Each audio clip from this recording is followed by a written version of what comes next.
Bismillahirrahmanirrahim. Assalamu alaikum. So today we'll continue about learning about proteins.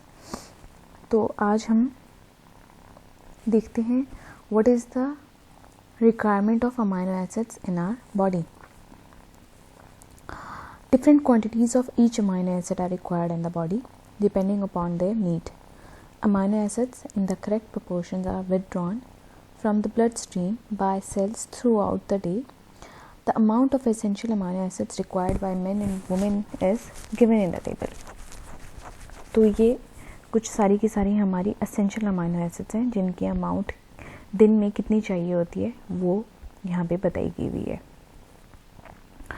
तो हम हर amino acid की body में different quantities आपको चाहिए होती हैं. तो देखें ट्रिप्टोफैन कंपैरेटिवली बॉडी में सबसे ज़्यादा कम चाहिए बाकी अमाइनो एसिड्स के कंपैरेटिवली.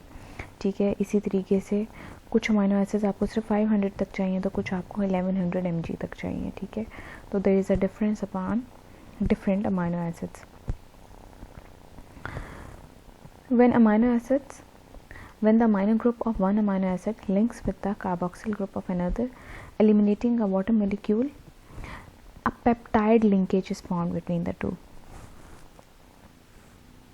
तो जैसे हमारे कार्बोहाइड्रेट्स की चेन के बीच में जब कार्बोहाइड्रेट्स आपस में मिलते थे और एक चेन बनाते थे तो उनके बीच में ग्लाइकोसाइड लिंकेजेस होते थे.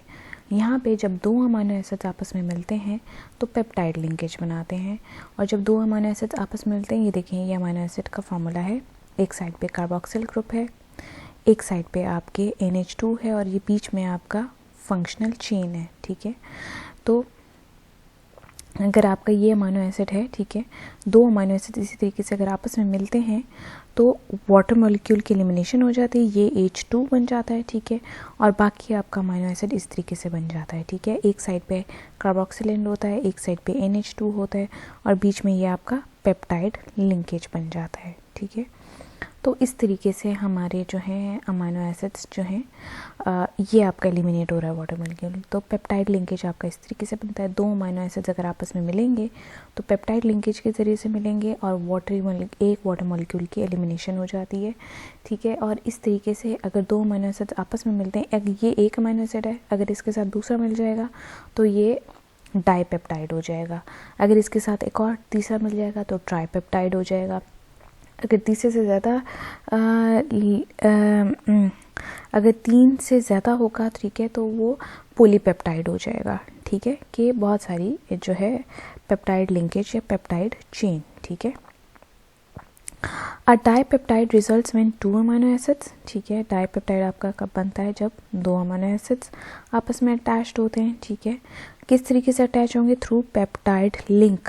ठीक है, इसको हम पेप्टाइड लिंक कहते हैं. ठीक है, a tripeptide is formed when 2 peptide linkages join 3 amino acids. Tripeptide में 3 amino acids होते हैं.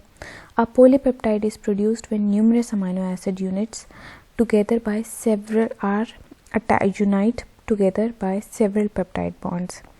Proteins are polypeptides. तो polypeptide क्या होता है? जो जब बहुत सारे अमाइनो एसिड्स आपस में मिलें. हमारी जो प्रोटीन्स होती हैं, जो हम नॉर्मली कहते हैं कि प्रोटीन है, तो प्रोटीन हमारी बहुत सारे अमाइनो एसिड्स आपस में पेप्टाइड लिंकेज के ज़रिए से अटैच हुए होते हैं और वो आपस में मिल के प्रोटीन बनाते हैं. तो हमारी प्रोटीन ना डाईपेप्टाइड है ना ट्राईपेप्टाइड है, वो पॉलीपेप्टाइड है.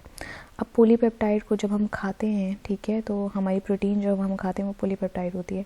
हमारी बॉडी के एंजाइम्स हैं उसके तोड़ के डाई और ट्राईपेप्टाइड की फॉर्म में लेके आते हैं, जो कि फिर हमारी बॉडी में इंटेस्टाइन्स के ज़रिए से एब्जॉर्ब होती है. ठीक है, तो ये आपने याद रखना है. Within living organisms, each cell is capable of synthesizing specific proteins needed for its function.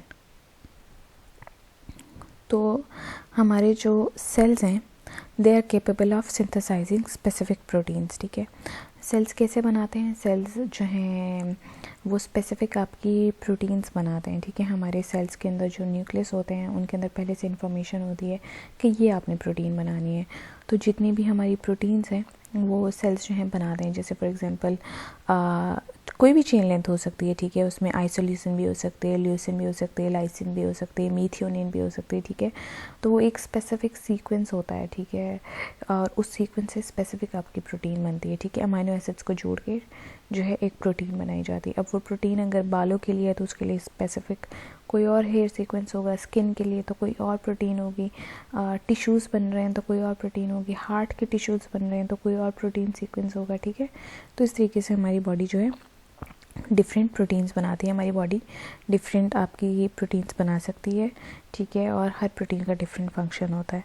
Amino acids in the correct proportion are drawn, ठीक है। तो हम जो है ये सेकंड पैराग्राफ में हम ये बात करेंगे, amino acids are correct proportion, ठीक है, डिफरेंट प्रोपोर्शंस में बनते हैं। Are withdrawn from the blood stream for this purpose. जो हमें अमाइनो एसिड चाहिए होता है बॉडी के सेल्स जो हैं ब्लड स्ट्रीम में से वो अमाइनो एसिड ले लेते हैं, ठीक है। तो जितने प्रोपोर्शन में चाहिए होते हैं, कोई अमाइनो एसिड 5 चाहिए अगर आपको चेन लेंथ में, कुछ आपको 30 चाहिए चेन लेंथ में, तो जितने चाहिए होते हैं वो आपकी ले लेते हैं।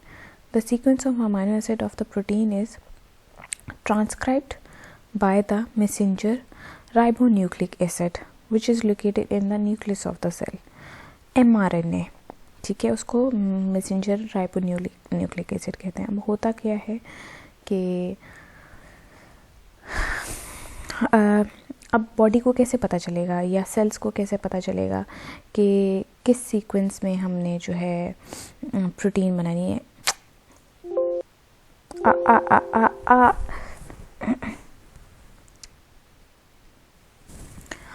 तो वो ऐसे पता चलता है जब आपका जो सेल है, सेल के अंदर न्यूक्लियस होता है, ठीक है। अब न्यूक्लियस के अंदर मैसेंजर आरएनए, न्यूक्लियस अपने मैसेंजर आरएनए के ऊपर जैसे फॉर एग्जांपल इस तरीके से कंघी होती है,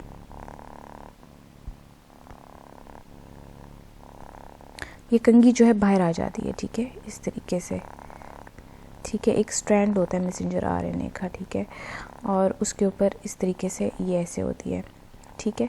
तो ये वो बाहर ये जो है आपका मैसेंजर आरएनए, ये जो है इसके ऊपर आके जो है ये हर स्ट्रैंड के ऊपर लिखा होता है कि जैसे ये स्ट्रैंड है ये लाइसिन के लिए, इसके ऊपर सिर्फ लाइसिन आके लग सकती है।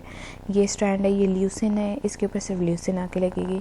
इस स्ट्रैंड के ऊपर सिर्फ मीथियोनिन आके लग सकती है। इस तरीके से आके प्रोटीन्स लगती जाती हैं, उनके बीच में पेप्टाइड लिंकेजेस बनते जाते हैं और इस तरीके से फिर प्रोटीन्स बन जाती हैं, ठीक है, ठीक है। और वो जो है स्पेसिफिक सीक्वेंस जो होता है वो मैसेंजर आरएनए के ज़रिए से डिपिक्ट होता है और इस तरीके से आपकी जो है प्रोटीन्स बन जाती हैं, ठीक है। और फिर ये यहाँ से अलहदा हो जाती है मैसेंजर आरएनए से और ये आपकी प्रोटीन बन गई, ठीक है। और ये जो हमारे मैसेंजर आरएनएज होते हैं ये हमारे सेल के न्यूक्लियस के अंदर होते हैं।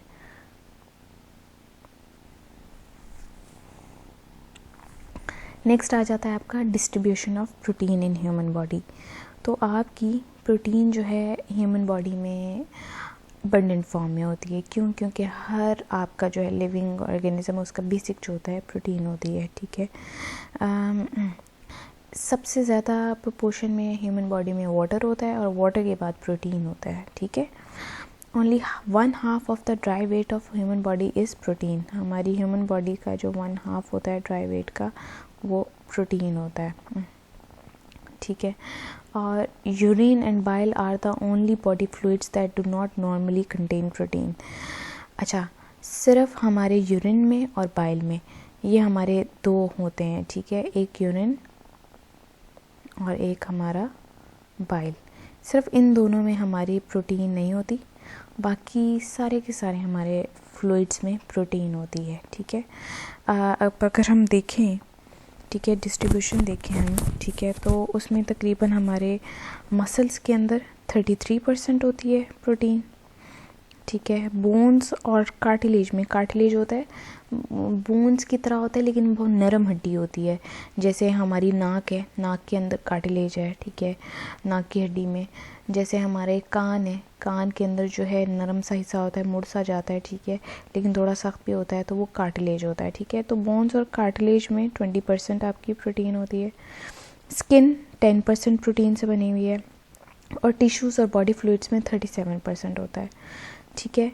ये आपको जो है जितने भी ह्यूमन बॉडी के कंपार्टमेंट्स हैं या प्रोटीन की डिस्ट्रीब्यूशन ह्यूमन बॉडी में, ये परसेंटेजेस आपको अच्छे तरीके से याद होनी चाहिए। These are very important.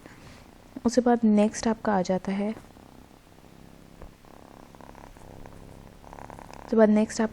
Classification of proteins. अच्छा, क्लासिफिकेशन ऑफ प्रोटीन्स में आपका आ जाता है proteins very according to their origin. देखें, अब आपकी जो प्रोटीन्स हैं इन पे भी डिपेंडेंस होती है कि एनिमल प्रोटीन है या वेजिटेबल प्रोटीन है, मतलब कि प्लांट सोर्सेज से आपको मिल रही है या एनिमल सोर्सेज में से मिल रही है। देखें, हमारी ह्यूमन बॉडी का फ्लैश जो है, अभी आपने पढ़े हैं कि कंपार्टमेंट्स जो हैं प्रोटीन से मिलके बने हुए होते हैं, ठीक है। तो अगर ह्यूमन बॉडी जो है प्रोटीन से मिलके, इतनी प्रोटीन से मिलके बनी हुई है, तो जब हम एनिमल फ्लैश खाते हैं, ठीक है, जैसे चिकन हो गया, मीट हो गया, तो वो भी प्रोटीन से मिलके बना होगा, ठीक है। तो एनिमल प्रोटीन भी होती है और फिर प्लांट सोर्सेज से आपको प्रोटीन मिलती है, जैसे आपको बीन्स में से मिलती है, ठीक है, जैसे आपको पल्सेस में से मिलती है प्रोटीन, दालों में से मिलती है, सीरियल्स में से भी मिलती है, ठीक है। तो देखना ये कि प्रोटीन का ओरिजिन क्या है, ठीक है। फिर उसके बाद क्लासिफिकेशन आपकी अमाइनो एसिड कंपोजिशन के हिसाब से होती है, ठीक है। मतलब जैसे एक के भी एसेंशियल अमाइनो एसिड्स हैं या नॉन एसेंशियल अमाइनो एसिड्स हैं, उनकी डाइजेस्टिबिलिटी उनकी टेक्सचर पे होती है, ठीक है। तो ज़्यादातर जो क्लासिफिकेशन होती है, अगर हम कहें कि तो वो बेस कर रही होती है प्रोटीन के स्ट्रक्चर पर भी, ठीक है। तो ये सारी आपकी क्लासिफिकेशन है अकॉर्डिंग टू देयर ओरिजिन, मतलब एनिमल या प्लांट, ठीक है, according to amino acid composition, according to their digestibility and texture and according to their structure, ठीक है, कि प्रोटीन का स्ट्रक्चर कैसा है उसके ऊपर भी आपकी क्लासिफिकेशन बेस करती है। तो ज़्यादातर आपकी प्रोटीन क्लासिफिकेशन आपके स्ट्रक्चर पर होती है। तो अगर हम उसको देखें तो आपका जो स्ट्रक्चर होता है वो सिंपल प्रोटीन्स भी हो सकती हैं और कंपाउंड या कॉन्जुगेटेड प्रोटीन्स भी हो सकती हैं। तो सिंपल प्रोटीन्स जो हैं वो प्रोटीन्स होती हैं, ठीक है, जो substances that yield amino acids on complete hydrolysis. Simple proteins का मतलब ये है कि ऐसे सब्सटेंसेस अगर हम उनकी हाइड्रोलिसिस करें, ठीक है, ब्रेक डाउन करें, ठीक है, चाहे एसिड से, चाहे एंजाइम से, चाहे किसी भी तरीके से, तो हाइड्रोलिसिस करने पर वो सारा का सारा आपको प्रोटीन दे, ब्रेक डाउन पे सारे के सारे स्ट्रक्चर की आपको प्रोटीन मिले, तो वो सिंपल प्रोटीन होती हैं। इसका मतलब ये है कि वो जो हैं पूरे के पूरे सारे के सारे अमाइनो एसिड की चेन लेंथ से बने, बहुत सारे अमाइनो एसिड्स मिले हुए हैं, ठीक है, और उनसे उन्होंने प्रोटीन बनाई हुई है। इसमें एग्जांपल्स आ जाती है, मतलब वो बेसिकली उनके अंदर और कुछ भी एडिड नहीं है, वो सिर्फ प्रोटीन है, प्योर प्रोटीन है, ठीक है। तो इसकी एग्जांपल है जैसे एग में एल्ब्यूमिन होती है, ठीक है। एल्ब्यूमिन एक बहुत इंपॉर्टेंट प्रोटीन है, नाम आपको याद होना चाहिए कि एग में एल्ब्यूमिन होता है, ठीक है। और इसके अलावा एल्ब्यूमिन हमारी बॉडी में भी होता है और एल्ब्यूमिन लेवल जो है वो मेंटेन होना चाहिए। अगर नहीं मेंटेन होगा तो बॉडी जो है डिजीज स्टेट में होती है, ठीक है। तो हमें डाइट में जो एल्ब्यूमिन मिलता है वो एग से मिलता है, एग सबसे ज़्यादा एल्ब्यूमिन देता है, ठीक है। तो एग की जो एल्ब्यूमिन है वो सारी की सारी प्रोटीन है, ठीक है। इसलिए भी कहते हैं ना बच्चों को अंडे खिलाने चाहिए, अंडे प्रोटीन की बेसिक होते हैं, या बीमार लोगों को खिलाने चाहिए अगर उनका लिवर और किडनी ख़राब नहीं है। इसके अलावा जीन ऑफ कॉर्न जो होती है उसके अंदर जो प्रोटीन होती है वो जीन होती है, ठीक है। इसके अलावा केराटिन ऑफ हेयर्स आपके प्योर प्रोटीन से मिलके बने हुए हैं, ठीक है। एंड ग्लोबिन ऑफ हीमोग्लोबिन जो है वो आपके रेड ब्लड सेल्स को कलर देता है। तो जो हीमोग्लोबिन है उसके अंदर जो ग्लोबिन कंपोनेंट होता है वो प्रोटीन का कंपोनेंट होता है, ठीक है। तो ये सब के सब हमारी सिंपल प्रोटीन्स हैं। एग्जांपल्स आपको याद होने चाहिए, क्लासिफिकेशन आपको अच्छे तरीके से आनी चाहिए, सिंपल और कंपाउंड प्रोटीन्स। अच्छा, सिंपल प्रोटीन्स। नेक्स्ट है आपका कंपाउंड या कॉन्जुगेटेड का मतलब होता है मिला हुआ होना। कंपाउंड प्रोटीन्स जो होती हैं ये वो प्रोटीन्स होती हैं जिनमें एक मॉलिक्यूल आपका प्रोटीन का होता है, ठीक है। जैसे फॉर एग्जांपल एक आपका मॉलिक्यूल प्रोटीन का होता है और एक आपका मॉलिक्यूल नॉन प्रोटीन होता है, और ये मिल के एक कंपोनेंट बना देते हैं, ठीक है। तो इस तरीके से करके तो इनका जो एक मॉलिक्यूल होता है, ठीक है, उस हाफ जो है वो उसमें प्रोटीन मॉलिक्यूल होता है और हाफ जो होता है वो आपका नॉन प्रोटीन होता है, ठीक है।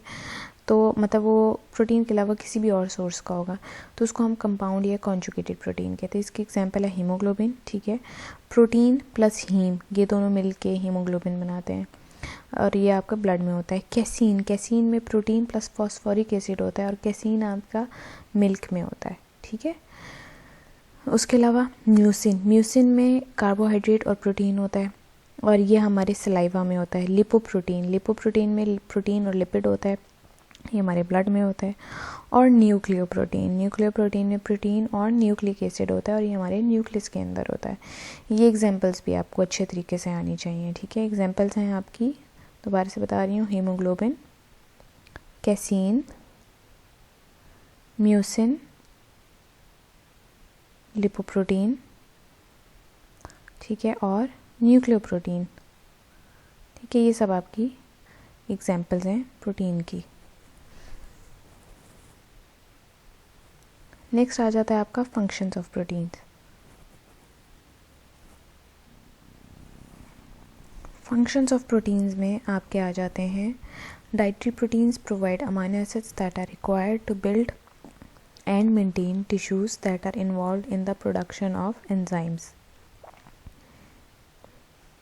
तो फंक्शंस ऑफ प्रोटीन्स में आपका ये चीज़ है कि जितनी भी हमारी डाइटरी प्रोटीन है, मतलब वो प्रोटीन जो हम डाइट से लेते हैं वो हमें अमाइनो एसिड्स देती हैं। अमाइनो एसिड्स जो होते हैं ये हमें चाहिए होते हैं ताकि हम बॉडी बना सकें, टिश्यूज़ बना सकें, उनको रिपेयर कर सकें, मेंटेन कर सकें। इसके अलावा प्रोटीन्स हमें चाहिए होते हैं एंजाइम्स बनाने के लिए, हार्मोन्स बनाने के लिए और एंटीबॉडीज़ बनाने के लिए, ठीक है। इसके अलावा प्रोटीन्स हमें चाहिए होती हैं बॉडी प्रोसेसेस रेगुलेट करने के लिए, ठीक है। और अगर हमारे एनर्जी गिविंग न्यूट्रिएंट्स ना हो जैसे कार्बोहाइड्रेट और फैट, तो फिर प्रोटीन से हमें एनर्जी भी मिलती है। और ये सब के सब हमारे प्रोटीन्स के फंक्शंस हैं। इनको हम डिटेल में आगे देखेंगे, फर्दर देखेंगे। अभी हम आपकी रिवीजन कर लेते हैं कि अमाइनो एसिड्स की रिक्वायरमेंट्स कितनी हैं, ठीक है। पहली बात ये इस्टेब्लिश करनी है आपने कि अमाइनो एसिड्स हमें डिफरेंट प्रोपोर्शंस में चाहिए होते हैं, ठीक है। हर अमाइनो एसिड की रिक्वायरमेंट डिफरेंट होती है, तो हमें उसी हिसाब से अमाइनो एसिड्स चाहिए होते हैं, ठीक है।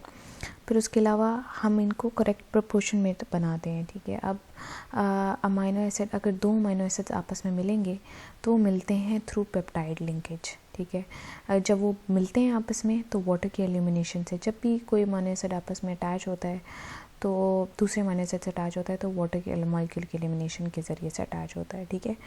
तो अगर दो अमाइनो एसिड्स आपस में मिलेंगे तो डाईपेप्टाइड होगा, अगर तीन मिलेंगे तो ट्राईपेप्टाइड होगा, अगर तीन से ज़्यादा मिलेंगे और काफ़ी ज़्यादा मिलेंगे तो वो पॉलीपेप्टाइड होगा। ये बात आपने याद रखनी कि जो प्रोटीन्स होती हैं वो असल में पॉलीपेप्टाइड्स होती हैं, ठीक है। और हम हमारे जो बॉडी के सेल्स हैं वो केपेबल होते हैं प्रोटीन्स बनाने के लिए, ठीक है। क्योंकि देखें ना, आप ये देखें कि जैसे साइकिल है या कोई भी मशीन है जो चलती रहती है तो एक पॉइंट पे आके ख़राब हो जाती है, टेयर हो जाती है, ठीक है। और उसको फिर हम ठीक करते हैं। तो जैसे अगर हम कोई कपड़ा पहनते हैं और वो पहन के ख़राब हो जाए तो हम क्या करते हैं, या उसमें सुराख आ जाए तो हम क्या करते हैं, हम पेवंत लगाते हैं, हम रफ़ू करते हैं उसको। तो हमारी बॉडी के अंदर कैपेबिलिटी है कि अगर हमारे टिश्यूज़ फट जाएँ, ठीक है, जैसे हम एक्सरसाइज ज़्यादा करते हैं, स्ट्रेन ज़्यादा पड़ता है, फट जाएँ, ठीक है, तो हमारी बॉडी उसको पेवंत लगाती है, दोबारा से वहाँ पे जहाँ से फटे होते हैं वहाँ से प्रोटीन्स डालती है, उनको रिपेयर करती है प्रोटीन्स को, ठीक है। तो वो किस तरीके से होता है, वो इसी तरीके से कि हमारी बॉडी के सेल्स दोबारा से खुद ही से प्रोटीन्स बना सकते हैं, ठीक है। और प्रोटीन्स हमें फिर डाइट से चाहिए होती हैं।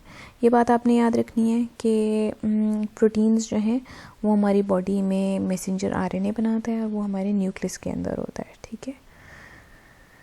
और ये भी बात याद रखनी है कि अमाइनो एसिड्स का, हर प्रोटीन का डिफरेंट प्रोपोर्शन होता है, ठीक है, डिफरेंट सीक्वेंस होता है, ठीक है। हर प्रोटीन के अंदर अमाइनो एसिड्स का डिफरेंट सीक्वेंस होता है और डिफरेंट प्रोपोर्शन होता है, तो उस हिसाब से जो है हर प्रोटीन का नाम डिफरेंट हो जाता है, ठीक है। जैसे एग की एल्ब्यूमिन और कॉर्न की जीन, ठीक है, ये दोनों जो हैं प्रोटीन्स के डिफरेंट नेम है, एल्ब्यूमिन और जीन। ये डिफरेंट नेम इसीलिए क्योंकि इनमें अमाइनो एसिड्स का प्रोपोर्शन और सीक्वेंस डिफरेंट है। Distribution of proteins in the body, तो बॉडी में प्रोटीन्स की डिफरेंट डिस्ट्रीब्यूशंस हैं, मसल्स हैं, bones, cartilage, skin, tissues and body fluids, ठीक है। तो ये प्रोटीन डिफरेंट जो डिस्ट्रीब्यूशन हैं आपको याद होनी चाहिए। क्लासिफिकेशन ऑफ प्रोटीन्स, तो डिफरेंट इनकी क्लासिफिकेशन है, उनको हम देखेंगे भी। प्रोटीन की जो क्लासिफिकेशन स्ट्रक्चर के हिसाब से है वो है simple proteins and compound proteins. Simple proteins आपकी जो हैं वो हैं जो हाइड्रोलिसिस पे बेसिकली आपके सिर्फ अमाइनो एसिड्स देती हैं, और कंपाउंड प्रोटीन्स आपकी वो हैं जो डिफरेंट आपके, एक उनके अंदर अमाइनो एसिड्स होते हैं और दूसरा जो होता है पार्ट वो कोई नॉन प्रोटीन पार्ट होता है, और इस तरीके से हम प्रोटीन आपकी कंपाउंड प्रोटीन्स होती हैं। और फंक्शंस ऑफ प्रोटीन्स में जो है वो ये हैं कि ये बॉडी टिश्यूज़ बिल्ड करते हैं और मेंटेन करते हैं, एंजाइम्स, हार्मोन्स और एंटीबॉडीज़ बनाते हैं, ठीक है। आपकी जो है बॉडी प्रोसेसेस रेगुलेट करती है, और एनर्जी गिविंग न्यूट्रिएंट्स जब नहीं होते तो एनर्जी देती हैं, ठीक है। ये जो है हम आगे पढ़ेंगे, आपके फर्दर पढ़ेंगे फंक्शंस को डिटेल में नेक्स्ट लेक्चर में। Thank you for your consideration. अल्लाह हाफ़िज़।